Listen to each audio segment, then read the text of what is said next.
Abogado, buenos días, ¿me escucha?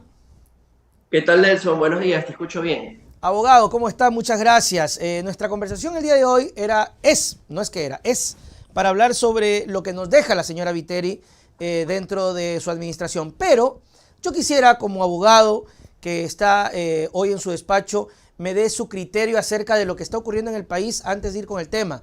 Hoy el Ecuador se levanta, abogado, con la firma de la muerte cruzada. Díganos, ¿qué piensa usted? Así es, bueno, realmente es histórico, ¿no? Es la primera vez que estamos viviendo una situación como esta, es la primera vez que vamos a tener una situación desde la vuelta a la democracia de un presidente legislando vía decreto ejecutivo. Creo que realmente no tenía otra opción, creo que esto debe de haberse hecho ayer, Ok. esto debe de haberse hecho durante la comparecencia del primer mandatario a la Asamblea Nacional. Me parece débil la presentación que tuvo el presidente ayer. Esos 50 minutos quedaron debiéndole al país. Creo que más bien debió de ahí haber presentado el tema y evitar que se sigan gastando recursos si la idea era decretar la muerte cruzada, cosa que todos los analistas políticos le han dicho que es lo que debía de hacer hace ya siquiera 2 semanas, ¿no? Claro. Cuando era claro que no tenía los votos para salvarse. Pero bueno, lo ha hecho hoy. Ujú, Tenemos que vivir una situación que no hemos vivido antes ujú. y habrá que ver es que la Corte Constitucional cumple el papel que le da la Constitución en este caso para poder regular que esos decretos ejecutivos, esos decretos ley del primer mandatario no violenten la Constitución de la República durante esos 6 meses, ¿no? Lazo no es que tampoco va a poder y hacer lo que le da la gana, es decir, son 3 meses que vamos a tener que esperar para las elecciones. Abogado, no es que Lazo puede coger y puchica, volverse loco. Así es, de todas maneras es un presidente constitucional, ¿no? No es que se ha Claro, declarado dictador, esta es claro. una figura constitucional, tiene que estar enmarcado en la Constitución, no creo que es mucho lo que pueda hacer en 6 meses, como bien lo has dicho, Tres nomás, tres. tiene que, exacto, además va a llamar a elecciones como ya lo ha hecho, vamos a tener una campaña y vamos a tener una elección de nuevas autoridades. Entonces no creo que tenga la posibilidad de hacer nada. Él un poco en su discurso lo ha planteado como que va a ser los grandes cambios que el país necesita en estos Imagínese. meses. Y realmente es simplemente un discurso esperanzador para no mostrarse derrotado, pero realmente sabemos que la realidad política es otra, ¿no? Está derrotado, el Poder Ejecutivo ha perdido, y si bien es cierto la Asamblea se ha ido a su casa, el presidente también se va, sino que en unos meses más. Claro, por eso el tema de la muerte cruzada y por eso creo que al final del camino, creo que está bien, creo que fue, no sé, siento que fue la mejor salida porque si subía Borrero no había muchas certezas, no había claridad y ahora tenemos la oportunidad de poder refrescar el país, abogado, con nuevas autoridades. ¿Cree usted que esto sí realmente podría marcar por lo menos una esperanza? Es decir, tener un presidente, cualquiera que sea, la gente lo decidirá, y nuevos asambleístas. Sí, realmente, Nelson, recordemos que en un país tan inestable en su democracia como es el caso del Ecuador, este tipo de figuras se pusieron precisamente para evitar golpes de Estado. Ok, Entonces, perfecto. es una salida constitucional, no ha habido un rompimiento del orden constituido, es una salida constitucional, el presidente tiene la atribución de hacerlo, la ha utilizado, a mi manera de ver, ha esperado hasta el último minuto, Claro. pero la ha utilizado y es constitucional. Obviamente esto, aun cuando nos pueda parecer una especie de desequilibrio constitucional, realmente genera equilibrio constitucional a largo Ujú. plazo y lo que vamos a tener es nuevas elecciones y aires frescos, ¿sí? Que planteará la posibilidad de que el pueblo vuelva a elegir autoridades en un lapso inferior al que estaba previamente establecido, ¿no? Así es. Bueno, que así sea. Ojalá. Vamos a seguir con el tema más adelante, pero también queríamos hablar con usted, abogado, sobre otro de los temas que tampoco es ajeno y es el tema de las nuevas autoridades, ¿no? Nos hemos refrescado, hay un nuevo alcalde en Guayaquil, pero esto no quiere decir que la anterior administración se queda en calma o tranquila o sea lo que sea que hice, quedó atrás porque ya Aquiles es el alcalde y a mí ya no me molesten. Abogado, todos los procesos de Viteri, ¿en qué quedan? Bueno, Nelson, sí, como tú lo has dicho, efectivamente, hay una responsabilidad política que fue pagada por Cintia Viteri, ¿no? El momento en que perdió abrumadoramente las elecciones, porque si recordamos las últimas elecciones, no solo viendo el porcentaje de votos del alcalde electo, sino viendo todos los que votaron por otra opción que no fuera ella, Estamos hablando de que un 70% de la ciudad le dijo basta a las arbitrariedades y a las ilegalidades de Cintia Viteri. Entonces, la responsabilidad política está cumplida, pero eso no cumple la responsabilidad jurídica o penal, que sigue existiendo. Lo que pasa es que, como tú sabes, a pesar de que existen las investigaciones penales abiertas por la Fiscalía General del Estado, hay también una orden no escrita, que espero que ahora sea derogada, que no permitía que se investigue a Cintia Viteri y que no permitía que se investigue las ilegalidades que se hacían en el municipio de Guayaquil. Ella, los concejales, los jefes departamentales y todo este grupo que estaba enquistado ahí en el poder público de la ciudad de Guayaquil, ¿no?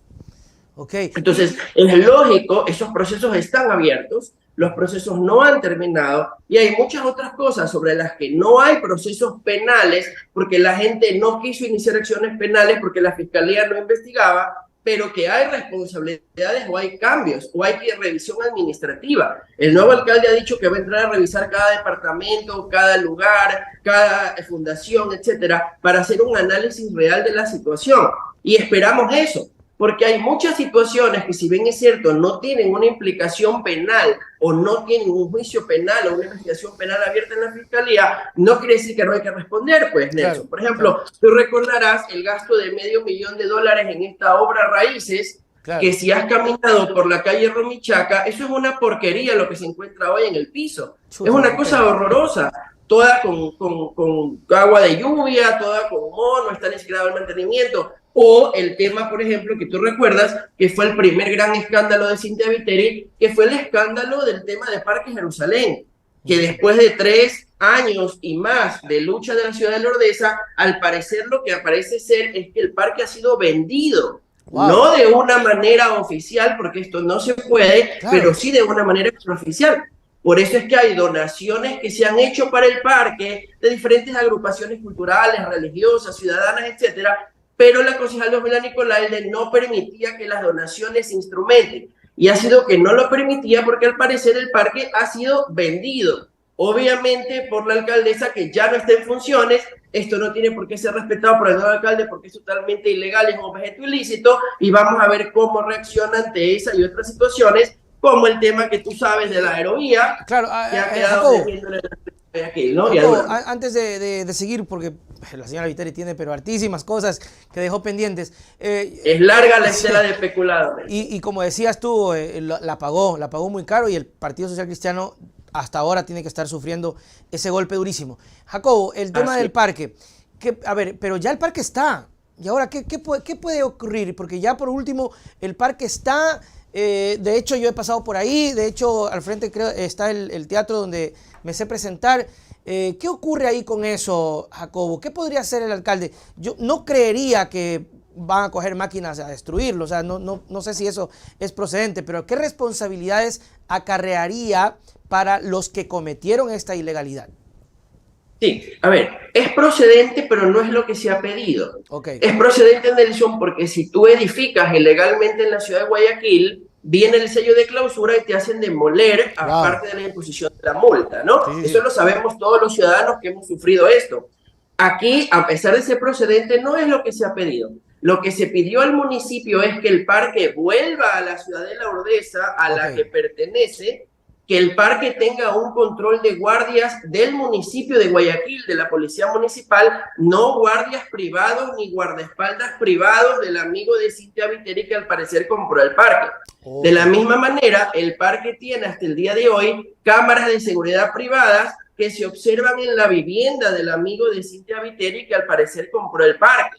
Entonces queremos cámaras de la Corporación de Seguridad Ciudadana de Guayaquil, porque no es el patio de una casa, es un parque público. Claro, y lo que se ha pedido es que se acepten las donaciones de las que habló el arzobispo de Guayaquil, diversas iglesias cristianas, grupos culturales que han hecho donaciones para embellecer el parque, porque es un parque temático, y que el parque muestre esa diversidad religiosa histórica de la ciudad de Jerusalén, para que todos se sientan representados. Claro. No como ahora que el parque está solo destinado a una religión, a una visión política y con un manejo privado que ha secuestrado un espacio público de la ciudad. Eso es lo que se ha pedido, eso es lo que se insistirá con el nuevo alcalde y es lo que procede legalmente porque el parque es un espacio público de todos. Claro que sí. ¿Y qué otras cosas, Jacobo, queda pendiente con la señora Viteri? Una curiosidad, decías, aun cuando no existan denuncias, esto debe investigarse. Pero ¿cómo? ¿Cómo inicia eso? ¿Cómo se encauzaría? Porque,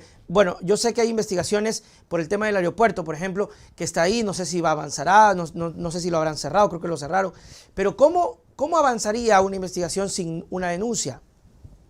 Nelson, esto es sencillo, porque las investigaciones son de oficio, ¿no? No solo cuando alguien presenta una denuncia.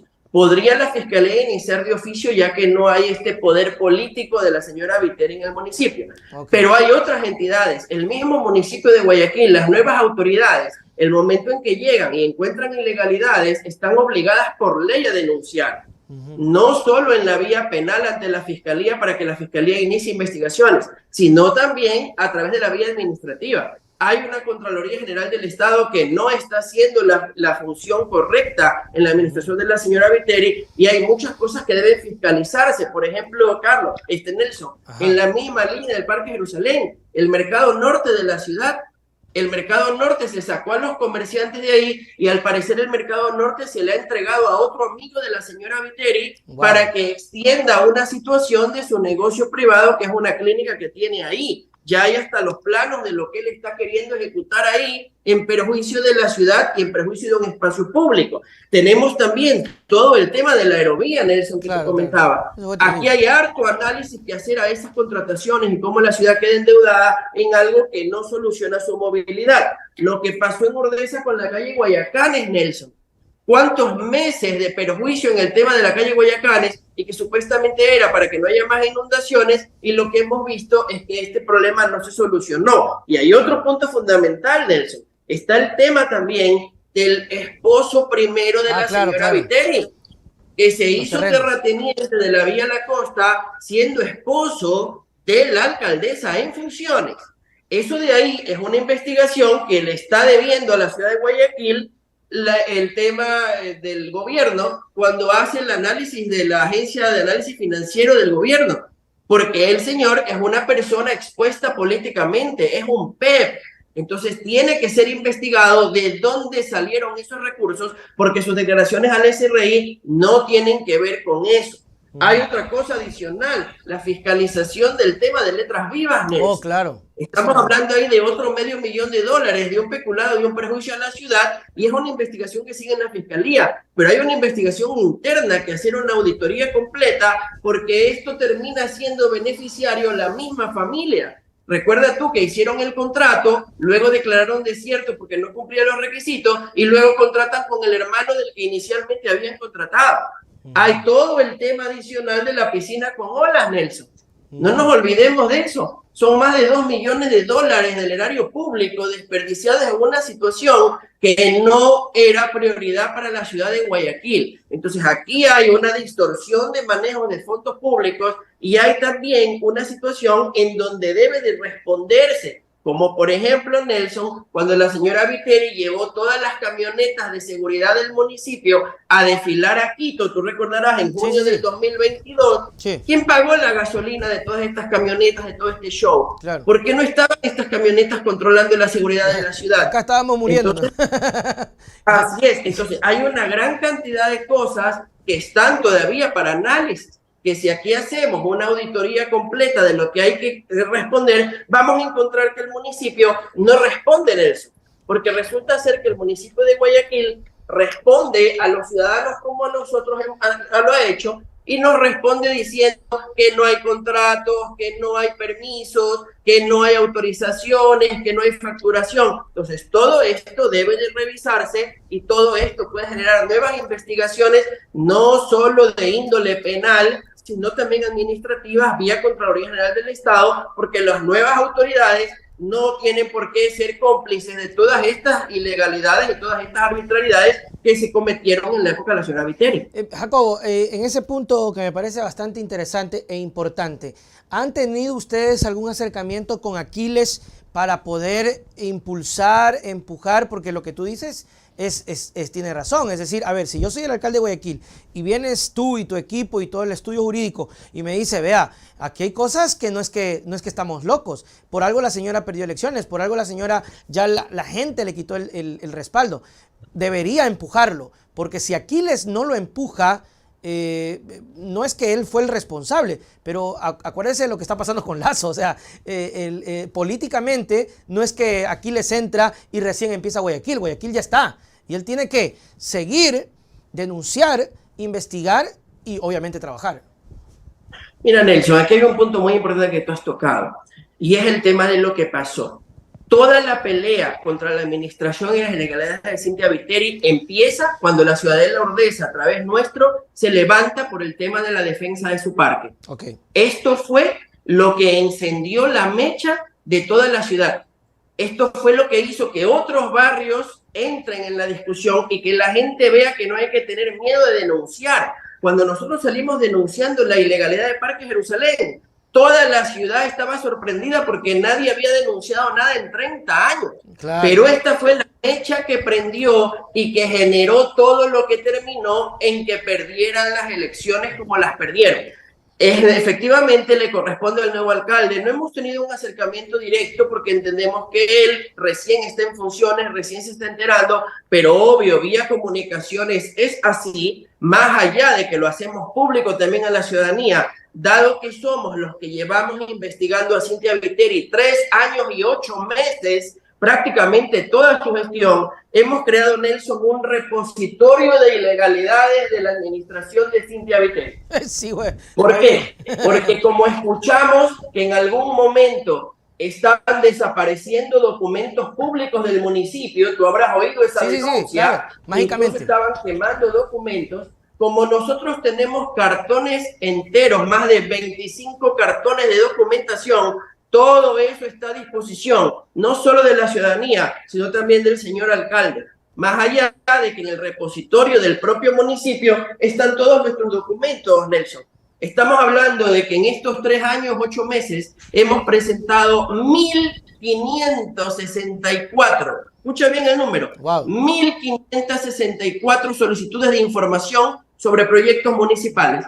Entonces, es difícil que todos esos documentos los hayan podido perder y sabe el señor alcalde actual, viendo los archivos del municipio, y si no, con gusto, en el repositorio de ilegalidades de Cynthia Viteri podrá encontrar toda la documentación totalmente revisada, totalmente analizada y en orden cronológico de cómo las ilegalidades fueron hechas, empezando con el Parque Jerusalén y terminando con las últimas situaciones que fueron precisamente, tú recordarás, en una entrevista en Teleamazonas, que la señora Viteri salía diciendo que por tema de seguridad, aunque no le competía, había comprado gas pimienta, cascos, chalecos y todo. Que cuando le pedimos la solicitud oficial, nos contestaron en compras públicas que no habían comprado absolutamente nada. Oh. Es decir, todo era un show mediático, un show para la televisión y los medios, pero no era lo que se hacía en la realidad. Entonces, toda esa exhaustiva documentación la tenemos, y si algún funcionario o algún concejal,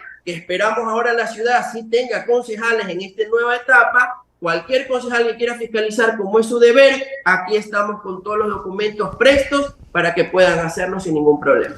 Hay un tema interesante, Jacobo, y es el asunto de la denuncia y de lo que ustedes han hecho en su seguimiento durante estos 3 años. ¿Por qué lo digo que es interesante? Porque no, de una u otra manera, las autoridades electas y que ya están en funciones tienen que tener o se van a ver obligados, aunque no debería ser obligados, sino debería ser que le nazca, en dar el seguimiento a lo que tú dices acá, a lo que el estudio y todo el repositorio tiene. Porque de una u otra manera fue ese tipo de cosas que hizo que la gente se desencante de Viteri, se desencante del partido, se desencante de su administración y termine votando por otras personas. Es decir, indirectamente, la gente en Guayaquil quiere que tenga algún tipo de sanción. Es decir, es como la sanción que hoy tiene el presidente de la República a nivel nacional. Se la autopuso porque lo que iba a pasar era que censurado, pero era la sensación ciudadana de decir, por fin castigaron a este presidente. Entonces, la gente en Guayaquil también espera que se castigue, además de electoral, con otras medidas. Sí, lo que pasa, Nelson, es que esto es sencillo. Ya. Como la Fiscalía no hace su deber investigativa Claro. para el tema de la señora Viteri y su administración, como la Contraloría no hace la auditoría que debe de hacer, no nos quedó otra opción a los ciudadanos y a los barrios como Urdesa Central más que hacerla nosotros mismos a través de utilizar los pedidos de información. Llegó un momento en que el municipio de Guayaquil nos contestaba a nosotros que estábamos abusando del derecho constitucional de pedir información. Imagínate la audacia de la administración Viteri, como que estábamos abusando porque queríamos saber. Aún así no dimos pie a lo que ellos querían hacer y a pesar de las trabas, que no nos querían poner los recibidos, que perdían nuestras comunicaciones, todos lo fuimos haciendo ordenadamente y por eso te digo, 1.564 pedidos de información en 3 años, 8 meses, que empezaron con la ilegalidad primera de ella de Parque Jerusalén y termina con la ilegalidad de la falsedad de la compra de utensilios para la policía municipal, cuando nos están contestando que eso era falso, solo se hizo para la televisión. Entonces, aquí hay información que pueden usar los organismos de control si no quieren tomarse el trabajo de investigar qué es lo que le corresponde. Pero si ellos no lo hacen, lo hemos hecho nosotros como ciudadanos para que en algún momento que alguna autoridad quiera realmente fiscalizar esta gestión, pueda hacerlo, más allá de que la sanción política ya la tuvo en las urnas y se genera precisamente por todas estas ilegalidades y por no atender estas reacciones, Nelson. Porque cierro con esto antes de tu nueva pregunta. Cuando ella está despidiéndose, no sé si viste, pone un video y habla de una carta que una persona le ha entregado y salen diferentes ciudadanos leyendo la carta. Esa carta al parecer sí la leyó, pero las 1.564 comunicaciones nuestras no las leyó, pues. Y es ahí donde está que pierde las elecciones. No es en la carta que le escriben los publicistas de ella para que pueda hacer una propaganda y tratar de despedirse con algo de honra, si podemos llamarle así, sino que son las cartas que no leyó las que le costaron a la alcaldía y le costaron a ese partido perder la hegemonía de 30 años en la ciudad de Guayaquil. Definitivamente algo hizo mal o muchas cosas hizo mal porque si no, no hubiese vivido el resultado. ¿Crees que el futuro de ella está acabado políticamente, Jacobo? Vea, Nelson, un pueblo que no tiene memoria es un pueblo que olvida y se equivoca y tropieza con la misma piedra otra vez. Por ahí escuché que ahora quiere ser youtuber, influencer, quiere tratar de llegar a la gente joven que va a olvidarse de todas estas ilegalidades. Pero ahí estaremos nosotros, Nelson, para recordarle la memoria colectiva de esta ciudad y país quién fue Cynthia Viteri en la administración. Porque tras todo este trabajo, Nelson, no está solo el hecho de que no respondió a las expectativas ciudadanas, está el hecho de que nunca se reunió con nosotros, nunca atendió a los vecinos de Urdesa Central, nunca respondió por las ilegalidades. Tenemos vecinos que fueron clausurados negocios, que fueron golpeados. Hubo golpes también, acuérdate, con el señor Arosemena de una clínica del norte de Guayaquil por parte de los guardaespaldas de Cynthia Viteri. El pretender adueñarse legalmente del parqueo La Merced al lado de la fiscalía, que terminó incluso con el fallecimiento de la señora adulta mayor que era la dueña de ese parqueo por estas situaciones. Entonces, hay una gran cantidad de cosas que le recordaremos a la ciudad y por eso precisamente para que la memoria histórica no se pierda es que existe esto, el repositorio de ilegalidades de Cynthia Viteri, para que todos ciudadanos, incluso los que solo ven YouTube y no leen periódicos, puedan venir a revisar todas las ilegalidades que la señora Viteri, la concejal Nicolás, el concejal Almeida, todos estos concejales que ya se fueron, gracias a Dios, y que no están ahora, e incluso los que se han reelegido y que se quedaron atrapados en ese nuevo consejo, no hicieron, todo lo tenemos, porque aquí están las cartas con los recibidos de cada concejal. Nunca atendieron los pedidos ciudadanos, nunca participaron de estas ilegalidades, a pesar de que sabían que se estaban cometiendo ilegalidades, nunca participaron en las soluciones. Y tenemos, como te digo, documentación que no es de un día, no es de un mes, no es de 2 meses, es cronológica. 3 años, 8 meses de documentación para que no haya ninguna duda del desastre que fue la administración de Cynthia Viteri, que arrancó con Parque Jerusalén y siguió con todo lo que la ciudad ya públicamente denunció después de nosotros. Jacobo Quintero, muchísimas gracias por esta intervención. Creo que está más claro que el agua. Creo que Aquiles Álvarez tiene aquí una gran oportunidad. Ojalá que no la desperdicie, porque acuérdense que los errores no son solo por acción, sino también por omisión. Jacobo, tus palabras para despedirnos. Nelson, que la ciudadanía denuncie. Si no hay cómo denunciar en la fiscalía porque esas investigaciones duermen el sueño eterno del olvido, como el tema del aeropuerto, que la ciudad se organice, que los barrios se organicen y denuncien, que la gente pierda el miedo de hacer públicas las ilegalidades. No se puede ir a calumniar a un funcionario público, pero se puede pedir información y revisar la información, auditar la información y comprobar dónde estuvo la pillería y dónde están las ilegalidades. Y eso tiene que hacerse público, porque si la Fiscalía no cumple su rol, si la Contraloría no cumple su rol, que para eso están, los ciudadanos podemos hacer una veeduría informal ciudadana y tener todo este material como se hizo con la señora Viteri. Y para el que crea que esas acciones son un grito en el desierto o un grano de arena en la playa, que vean lo que pasó. Eso pensaban cuando arrancamos con la denuncia de Parque Jerusalén. Y era David contra Goliat. Y era una pelea contra un molino de viento totalmente gigantesca. Pero esa lucha fue la que encendió la llama de toda la ciudad. Luego vino Expreso, las investigaciones de Blanca Moncada, todo esto vino en cadena. Pero quien encendió la llama fue el escándalo de la ilegalidad de Parque Jerusalén. Y Cynthia Viteri sabe que pierde las elecciones por no haber resuelto el hilo de Parque Jerusalén, porque ese fue el hilo del que toda la ciudad aló. Entonces, que se organice la ciudad y que puedan investigar al alcalde nuevo, a los concejales nuevos, a todas las autoridades, para que perdamos el miedo, porque vivir en democracia no es ir a votar cada 4 años o ahora que estamos viviendo cada 2. Vivir en democracia, Nelson, es hacer que nos rindan cuentas de nuestro dinero y de las acciones que generan en los espacios públicos, como el tema del Parque Jerusalén que inició todo esto. Así es. Nos vemos, Jacobo. Muchísimas gracias. Chao, chao. Gracias a ustedes, Nelson. Muy bien, ahí estuvo Jacobo Quinteros llevándonos información bastante interesante y que, pues lo digo de verdad, el alcalde Aquiles debe estar muy pendiente de eso.